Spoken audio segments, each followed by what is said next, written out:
right, let's talk about libraries, if we could, school and public. We've had a lot of efforts across the state, across the nation for that matter, to ban access to certain books, again, at public and school libraries, a lot of them having to do with titles including LGBTQ issues, the Holocaust, etc. As governor, how do you make sure that kids have access to that inclusive literature who might be seeking it, while also making sure that parents and teachers feel heard on the issue? And I'll add that this has real life implications. We've had millages fail, and in my hometown of Grand Rapids, we've had libraries say that they are in danger of closing because people are voting against millages based on these issues. So again, I would ask you, Mrs. Dixon, what do you do as governor? How do you handle this? Yeah, what I've heard from parents across the state is inappropriate content in school libraries. That's the biggest concern that I'm hearing about. And we're talking about sexual content. We're talking about pornography in schools. Parents have risen up across the state. They've asked Gretchen Whitmer to comment, and she's been silent on this issue, so I'm anxious to hear what she has to say.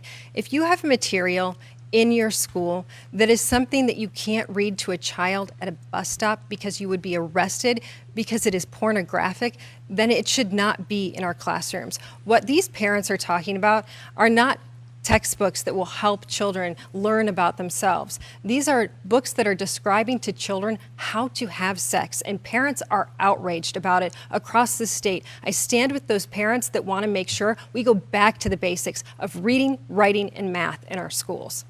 Thank you, Mrs. Dixon. Governor? Yes, so let me start with this. As a public school parent, I know that we have rights to understand the curriculum, the materials, to opt our children out if we think that it doesn't keep in line with our desires in terms of what they are learning. Also, parents can attend parent-teacher conferences, take part in the debate that is happening, and these are happening at the local level, where they should be, so that parents can be involved.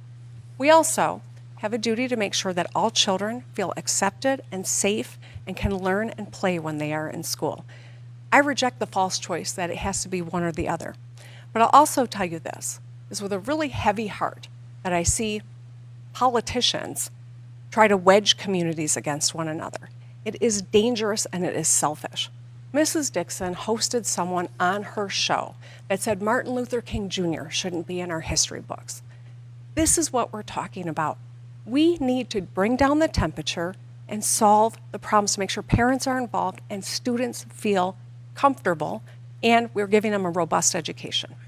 30 seconds, Mrs. Dixon. Well, I guess we've received the answer now that she is not going to stand with parents on this issue who are crying out across the state. In fact, I had a gentleman come up to me just a few nights ago, and he said, I found content in my school library describing how to have sex to my son.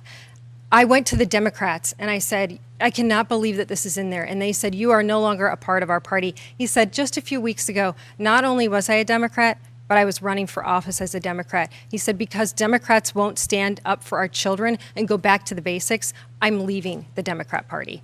Governor? Do you really think books are more dangerous than guns? Like, do you really think that books pose a greater danger to our kids than gun violence does? Mrs. Dixon is trying to distract us. She's trying to divert attention from the fact that she's bankrolled by Betsy DeVos. She has endorsed Betsy DeVos's plan to drain $500 million out of our public schools, and that's why she's waging these fights. We have to protect our kids.